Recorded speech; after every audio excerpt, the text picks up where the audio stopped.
வணக்கம். இன்னைக்கு நாம பார்க்க போற விஷயம் கொஞ்சம் தீவிரமானது. மதுரை பக்கத்துல அஜித்குமார்னு ஒரு இளைஞர் இறந்து போன சம்பவம். இது காவல்துறை தாக்குதலால நடந்த மரணம்னு ஒரு குற்றச்சாட்டு இருக்கு.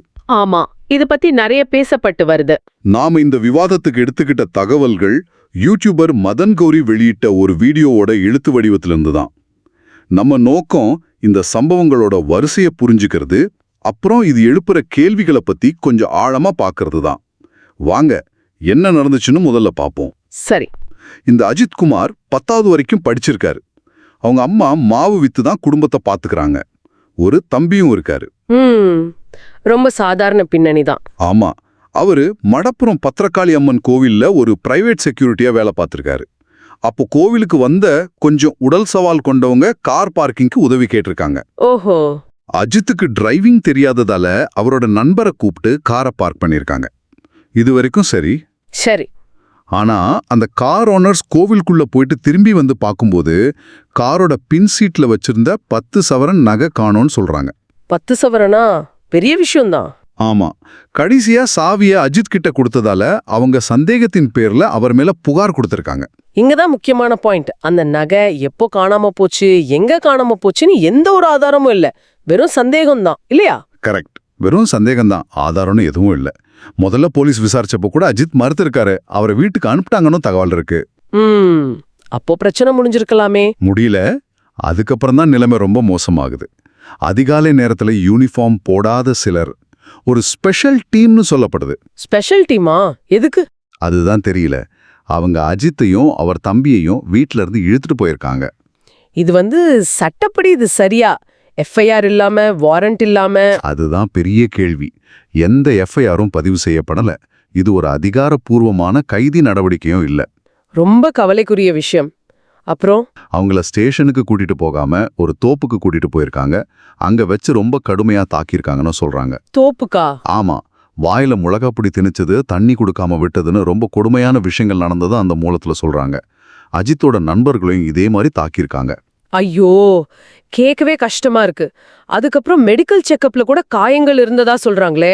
ஆமா, 18 காயங்கள் இருந்ததா ஒரு தகவல் இருக்கு. இந்த மாதிரி தாக்குதல் நடத்த, அதுவும் யூனிஃபார்ம் இல்லாம வந்தவங்களுக்கு அதிகாரம் இருக்கானே தெரியல. இது முற்றிலும் சட்ட விரோதம் இல்லையா? அடி தாங்க முடியாம குந்த நேரமாவது இதுல இருந்து தப்பிக்கலான்னு அஜித் நகைய கோவில் பக்கத்துல ஒளிச்சு வச்சிருக்கேன்னு பொய்யா ஒத்துக்கிட்டதா அவரோட தம்பி சொல்றாரு. பாவமே, தப்பிக்கிறதுக்காகவா? ஆமா, அதுக்கப்புறம் அந்த இடத்துக்கு கூட்டிட்டு போயிருக்காங்க. அங்கேயும் மறுபடியும் பிவிசி பைப்ல அடிச்சதா சொல்றாங்க. அட கொடுமையே. அங்கதான் அஜித் மயங்கி விழுந்து இறந்து போறாரு. இது நடந்ததுக்கு அப்புறம் போலீஸ் தரப்புல என்ன சொன்னாங்க? போலீஸ் தரப்புல அவர் தப்பிக்க முயற்சி பண்ணப்போ வலிப்பு இறந்துட்டாருன்னு சொன்னதா அந்த மூலத்துல குறிப்பிடப்பட்டிருக்கு. ஆனா அது உண்மையா? வேற யாரும் எதுவும் பார்க்கலையா? அதுதான் சந்தேகம். அவர் ரொம்ப சோர்வா தூக்கிட்டு போனதை பார்த்ததா சிலர் சொல்றதா அந்த காணொளி சொல்லுது. இது அப்படியே சாத்தான்குளம் சம்பவத்தை ஞாபகப்படுத்துது. ஆமா, கண்டிப்பா அந்த நினைவுகள் வருது. அரசாங்கங்கள் மாறுது, ஆனா இந்த மாதிரி காவல் மரணங்கள் மட்டும் தொடர்ந்துட்டே இருக்குதே, இது ஏன்? ஆனா இந்த முறை நீதிமன்றம் கொஞ்சம் கடுமையா இருக்குன்னு அந்த மூலம் சொல்லுது. அது ஒரு நல்ல விஷயம். இன்னொரு கேள்வியும் அந்த மூலத்துல ஏற்படுறாங்க. இதே மாதிரி ஒரு நிலைமை ஒரு வசதியான செல்வாக்குள்ள நபருக்கு நடந்திருக்குமா? ஏன் எப்பவுமே எளியவங்க, பாதிக்கப்படக்கூடியவங்க மட்டும் இதுக்கு ஆளாகிறாங்க? இது ரொம்ப முக்கியமான கேள்வி. அதிகாரத்தோட ஏற்றத்தாழ்வை காட்டுது. அதே நேரம் எல்லா போலீஸும் இப்படி இல்லைங்கிறதையும் நம்ம சொல்லணும். சில நல்ல அதிகாரிகள் இருக்கிறதால தான் இந்த மாதிரி விஷயங்கள் கொஞ்சமாவது வெளியே வருது. உண்மைதான். ஆனா சிலரோட இந்த தவறான செயல்கள் ஒட்டுமொத்த துறைக்கே கெட்ட பேரை உண்டு பண்ணிடுது.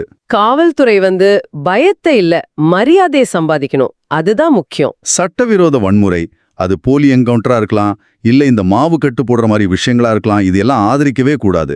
நீதித்துறை மூலமா போறதுதான் சரி. திருட்டே போயிருக்காதுன்னு வச்சுப்போமே. ஆமா, அதுவும் ஒரு சாத்தியம். அந்த நகை உண்மையிலேயே என்ன ஆச்சுன்னே இன்னும் தெரியல. அப்படி அது திருடு போகவே இல்லைன்னா இந்த பையனோட உயிர் போனது எவ்வளவு பெரிய அநீதி. நிச்சயமா. இந்த சம்பவம் நம்முடைய அமைப்புல பொறுப்பு கூறுதல் எந்த அளவுக்கு இருக்கு, அதிகாரத்தை எப்படி பயன்படுத்துறாங்க, சமூகத்துல இருக்கிற ஏற்றத்தாழ்வு பல அடிப்படையான கேள்விகளை நமக்கு முன்னாடி வைக்குது. கடைசியா ஒரு சிந்தனை நீங்க யோசிக்கிறதுக்காக. பயத்துக்கும் மரியாதைக்கும் பெரிய வித்தியாசம் இருக்கு. மக்களை பாதுகாக்க வேண்டிய ஒரு அமைப்பு எப்படி அவங்க மனசுல பயத்தை விதைக்காம நம்பிக்கையை விதைக்க முடியும்? முக்கியமா எளிய மக்கள் மத்தியில. ஆமா, இந்த மாதிரி சம்பவங்கள் திரும்ப நடக்காம இருக்க அமைப்பு ரீதியா என்னென்ன மாற்றங்கள் தேவைன்னு நீங்க யோசிச்சு பாருங்க.